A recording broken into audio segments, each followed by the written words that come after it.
Hello traders, welcome back to channel. So जैसे कि आप जानते हैं, इस चैनल पे हम आपको डेली के इंट्राडे टारगेट्स देते हैं डॉलर के और गोल्ड के। तो आज के लिए जो लेवल्स हमने मार्क किए थे, एक बार उनको डिस्कस कर लेते हैं। हमने डिस्कस किया था कि एक इंपॉर्टेंट लेवल है हमारे जो ट्रेंड लाइन है, ये पे बहुत स्ट्रांगली रेजिस्टेंस और सपोर्ट दे सकती है। तो अगर ये ब्रेक हुई तो हमें सेल सेल प्लान करने को मिलेगा और अच्छा ट्रेड डाउन साइड देखने को मिल सकता है। तो यहाँ पे आप देख सकते हैं मार्केट ने गैप डाउन ओपनिंग करी है, उसके बाद एक ग्रीन कैंडल दी है, उसके कॉन्टिन्यूसली मार्केट नीचे की तरफ गिरी है। हमने ये भी डिस्कस किया था कि हमारा जो है नॉन ट्रेडिंग जोन रहेगा 104.856 और 104.812 के बीच में। इससे नीचे मार्केट ने इस पॉइंट पे क्लोजिंग दी है और यहीं से हमारा जो है ट्रेड एक्टिवेट हो गया डाउन साइड का। यहाँ से मार्केट ने फर्स्ट टारगेट यहाँ पे हिट करके दिया और सेकंड लेवल हमारे यहाँ पर हिट हुआ है। हालांकि मार्केट और भी नीचे की तरफ गिरी है, लेकिन हमने इतना डाउन साइड का जो लेवल है वो एक्सपेक्ट नहीं किया था, इतना स्ट्रॉन्ग मोमेंटम डाउन साइड का एक्सपेक्ट नहीं किया था। तो यहाँ पे हमारा डाउन साइड का टारगेट है वो एक्टिवेट हुआ और वही मार्केट ने हमें हिट भी करके दिया है। अब हम बात कर लेते हैं कि गोल्ड में किस तरह का रिस्पॉन्स आज हमें देखने को मिला है। तो गोल्ड पे स्विच करेंगे एक बार। गोल्ड में देखिए, एक हमने इंपॉर्टेंट लेवल मार्क कर रखा था 1919 का। हमने डिस्कस किया था कि अगर इससे ऊपर मार्केट क्लोजिंग देती है तो हमें बाय से देखने को मिलेगा। हमारा फर्स्ट टारगेट 1922 और सेकंड टारगेट 1925 रहने वाला है। ऑल्दो मार्केट ऊपर गई है और 1930 के लेवल को हमारे को टच करके आई है, जो हमने ऑलरेडी मार्क कर रखा था एज रेजिस्टेंस के तौर पर। तो इसी लेवल को मार्केट ने दो बार ही टच किया और यहीं से रेजिस्टेंस लेकर अभी मार्केट जो है नीचे की तरफ गिरती हुई नजर आ रही है।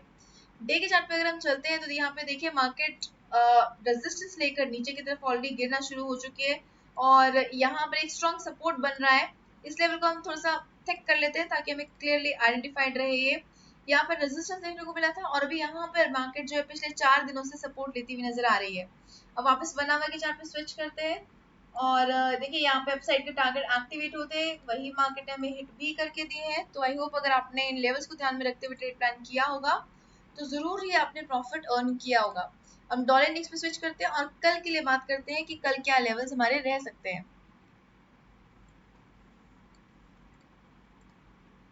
इस टाइम पे देखिए मार्केट थोड़ा सा नीचे की तरफ गिरती हुई नजर आ रही है, डाउन साइड की तरफ का मोमेंटम बना हुआ है और यहाँ से एक ट्रेंड लाइन ड्रॉ करने की कोशिश करते हैं। अगर ये ट्रेंड लाइन क्लियर रही तो हमें काफी सपोर्ट मिल जाएगा डाउन साइड पे। ये देखिए एक डाउन साइड पे सपोर्ट लाइन बनती हुई नजर आ रही है, इससे मार्केट सपोर्ट लेकर वापस कई बार बाउंस बैक कर चुकी है। तो ये लेवल एक तो रहेगा हमें जो कि हमें सपोर्ट दे सकता है। अदरवाइज मार्केट दो इंपॉर्टेंट लेवल्स के बीच में है, इन लेवल्स को हम ब्लैक मार्क कर लेते हैं। ये लेवल्स अगर ब्रेक होते हैं तो जिस भी साइड पे ब्रेक होगा उसी साइड पे हम ट्रेड प्लान करेंगे।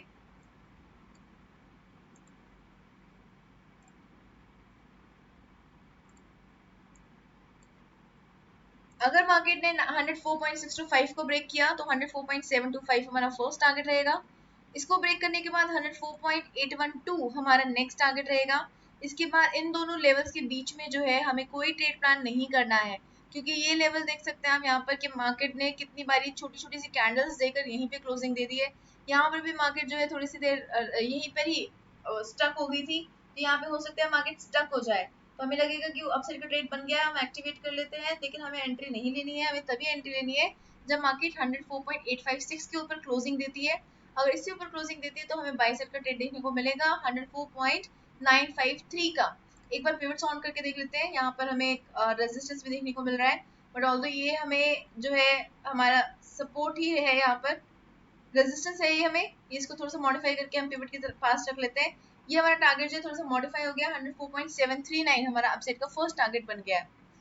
ठीक है, तो ये लेवल्स आप अपसाइड के लिए मार्क कर लीजिए। डाउन साइड की बात करें अगर तो 104.511 ब्रेक होगा तो 104.412 फर्स्ट टारगेट रहेगा। ये ब्रेक होते ही 104.344 हमारा नेक्स्ट टारगेट रह सकता है। तो डाउन साइड के लिए दो लेवल्स मार्क कर लीजिए।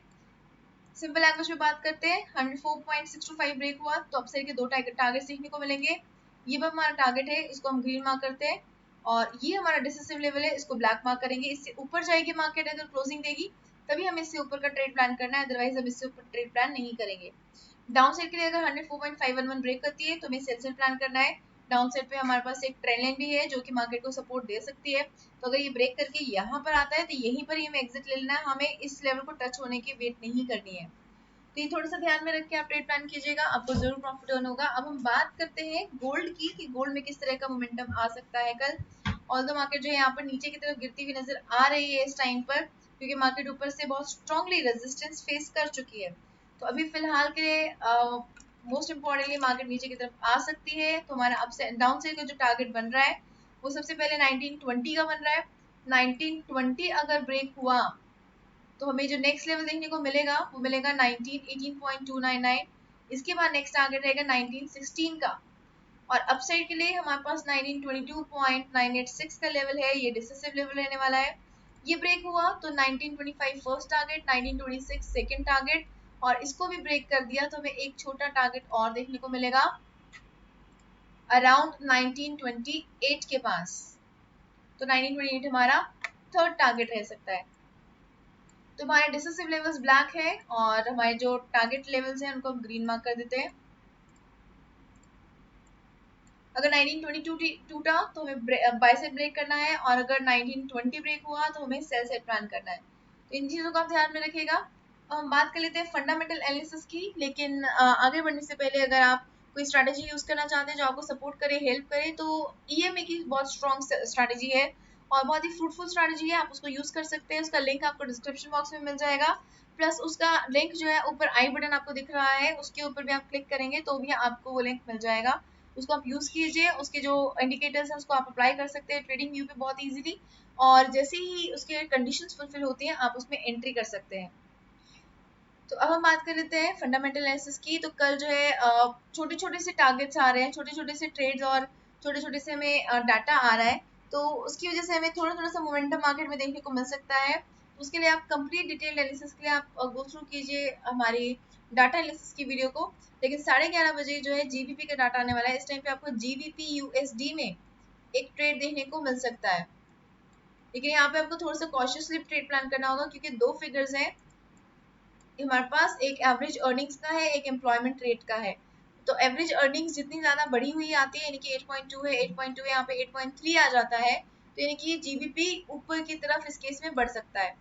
और अनएम्प्लॉयमेंट रेट अगर बढ़ा हुआ आया यानी कि 4.2 है 4.3, या फिर 4.3 की जगह 4.3 ही आ गया और 4.4 आ गया, यानी कि ये बढ़ा हुआ आया है, तो अनएम्प्लॉयमेंट एक नेगेटिव इंडिकेटर है। इसकी वजह से GBP USD नीचे की तरफ गिर सकता है। तो हो सकता है कि ये जो है दोनों ही फोर्सेस एक ऊपर की तरफ फोर्स लगाए और एक नीचे की तरफ फोर्स लगाए, तो उसकी वजह से हमारे पास यहाँ पे कंफ्यूजन क्रिएट हो सकती है। तो इसलिए आपको मोमेंटम की वेट करनी होगी, थोड़ा सा वेट करके ट्रेड में एंट्री लीजिए इस केस में, अगर दोनों ही डाटा जो है ऑपोजिट डायरेक्शन में इंडिकेट कर रहे हो तो इस केस में आपको थोड़ा सा वेट करना है, और वेट करने के बाद मोमेंटम को देखना है कि मार्केट किस तरफ को ज्यादा बढ़ रही है या गिर रही है, उसी साइड का हमें ट्रेड प्लान करना है। आई होप आपको ये वीडियो पसंद आई है। अगर वीडियो पसंद आई है तो जल्दी से लाइक बटन पर क्लिक कर दीजिए, और अगर आपने अभी तक सब्सक्राइब नहीं किया है तो जल्दी से सब्सक्राइब भी कर दीजिए ताकि आपका कोई भी मार्केट मूव मिस ना हो। Okay investors, bye everybody, take care and keep on earning profits. Good night.